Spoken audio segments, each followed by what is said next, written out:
So I take it you've probably heard from others that when they sleep trained their baby, that within 3 nights, their baby was falling asleep peacefully and just sleeping like a little rock star. Well, that does happen at times.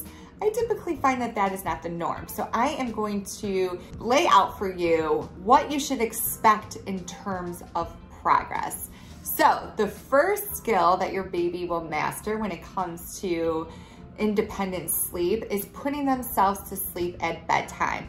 That's because at bedtime, they are their most sleepy. Their body's starting to produce melatonin, the sleepy hormone, and they have a ton of sleep pressure. So it's relatively easy. Of course, it's going to be a struggle for a couple days, but it's relatively easy compared to the other skills for them to learn to put themselves to sleep at this time. So what you should expect in terms of falling asleep independently at bedtime is within about 3 to 5 days that your baby should be able to fall asleep within 10 to 15 minutes. Now, this doesn't mean that your baby's going to always fall asleep happily. They still may protest. That's because babies and kids of all ages typically don't want to stop what they're doing to sleep, or because they're still mastering this skill set. But what you should be looking for is that after 5 days, your baby should be falling asleep within about 10 minutes. If your baby's not, then I recommend playing around with the schedule a little bit. You may be putting your baby down either too late and they're overtired and cranky, or too soon and they don't have enough sleep pressure. Now, when it comes to naps, your progress is going to be a little bit slower when it comes to falling asleep initially at nap time. That's because during the day, your baby doesn't have melatonin in their system. Melatonin is the sleepy hormone. So their sleepiness is just dictated by their sleep pressure. So it's going to be a little bit more challenging for them to learn to fall asleep during the day. So be more patient when it comes to daytime sleep. I always tell my clients to give it a good week before they start worrying that it's taking too long for their baby to fall asleep at nap time. What you should see ideally after a week is that your baby should be falling asleep again within about 10 to 15 minutes. It may not always be happily, but they should be able to fall asleep within, a good 10 minutes. If it is taking longer, then again, you need to do the same thing that I suggested you would do at bedtime, and that is to play around with the schedule a bit. Also, when it comes to the later naps of the day, if your baby is sleeping more than twice a day, sometimes the third and fourth naps of the day can be really challenging for them to do independently because they don't have as much sleep pressure as the day goes on. So a lot of times what I recommend to my clients who are struggling with independence for the last naps of the day is to assist with those naps. Don't worry, you're not gonna mess anything up.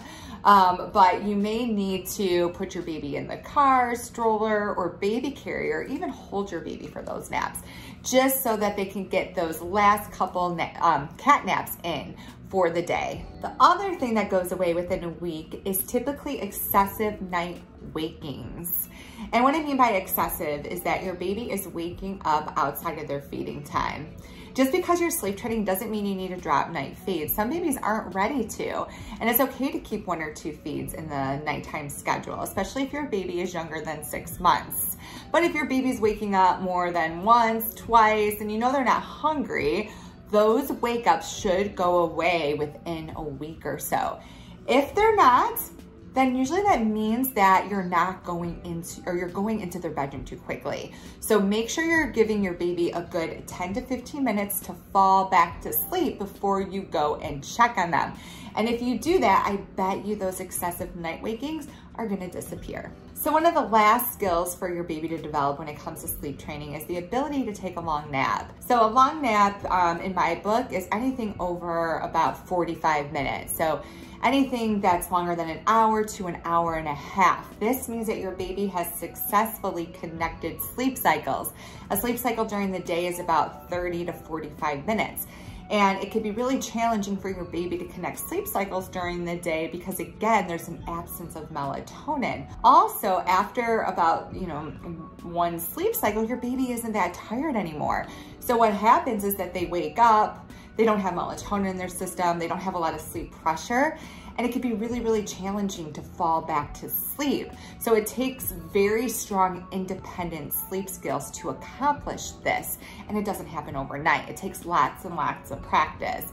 So I typically tell my clients to expect short naps for at least the first or even second week of sleep training. But as long as you're putting your baby down awake and you're giving your baby ample time to fall back to sleep in between sleep cycles, then your baby will learn this skill. What I recommend doing is waiting a good 10 to 15 minutes after a short nap to go in and get your baby out of their crib. What this is gonna do is A, it's going to set the precedence that you're not gonna run in there and end the nap after a short nap. And then B, it's gonna give them a chance to hone this skill. So another one of the final skills that a baby develops when it comes to sleep training is the ability to connect sleep cycles early in the morning. So just like at nap time, at night, your baby sleeps in cycles. And a sleep cycle is when you go from light sleep to deep sleep. And after every cycle, there's a little wake up. And a sleep cycle is usually about 60 to 90 minutes. And it's really easy for them, or relatively easy for them, to learn to connect sleep cycles earlier in the evening because the sleep is really deep, and also they have a lot of sleep pressure and a lot of melatonin in their system. So when they wake up after a sleep cycle, then they're very sleepy, and it's not that difficult to fall back to sleep. They have a lot of motivation to sleep because they're just really, really tired. But earlier in the morning, they're in a lighter sleep. So when they wake up after a sleep cycle, they're a little bit more cognizant. Their body's starting to produce cortisol again to prepare for a wake up, and they have really low sleep pressure. So just like at nap time, they're not very tired after a sleep cycle. So it's gonna take some time for them to learn to fall back to sleep. So what my recommendation is when it comes to early morning wake-ups is to try to keep your baby in their crib until at least 6 o'clock in the morning. That way you train their body that it's not time to get up before 6. And also you give them plenty of opportunity to work on falling back to sleep. Again, early morning wake-ups, just like short naps, are really common the first couple of weeks of sleep training, but give it a good 2 weeks.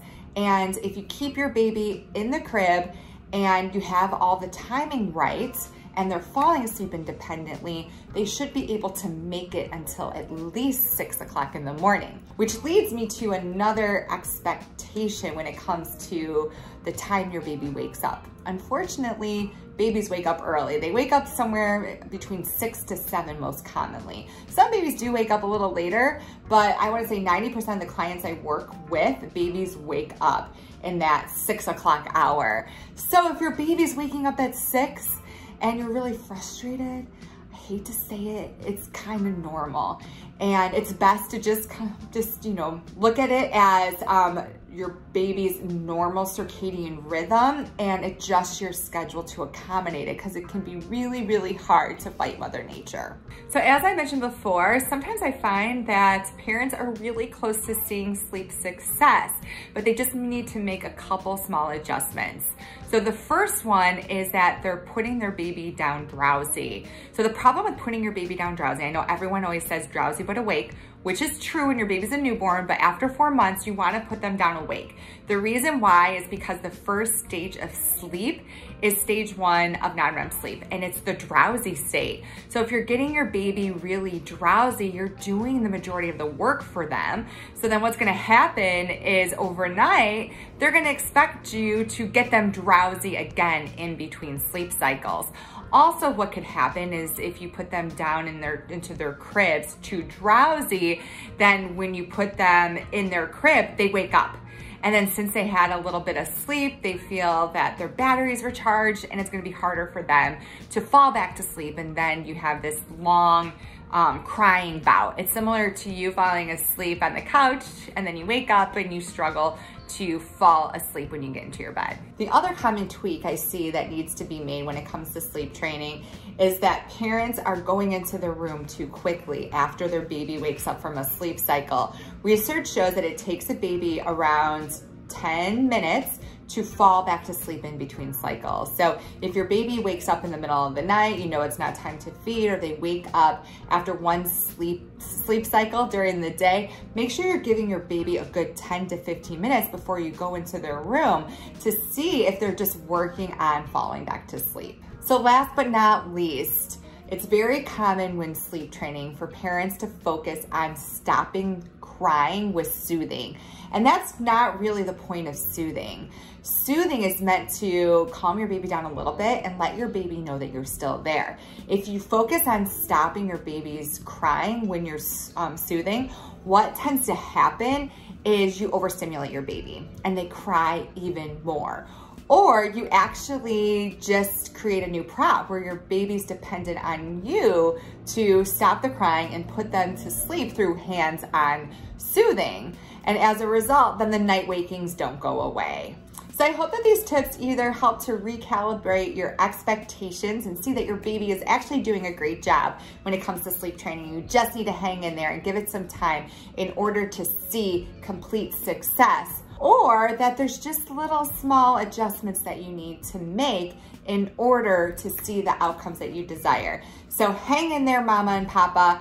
And if you find that you are doing all of these things, you have the right expectations, you made the adjustments, and you're still not seeing results, you may need the help of an expert, and that's where we come in.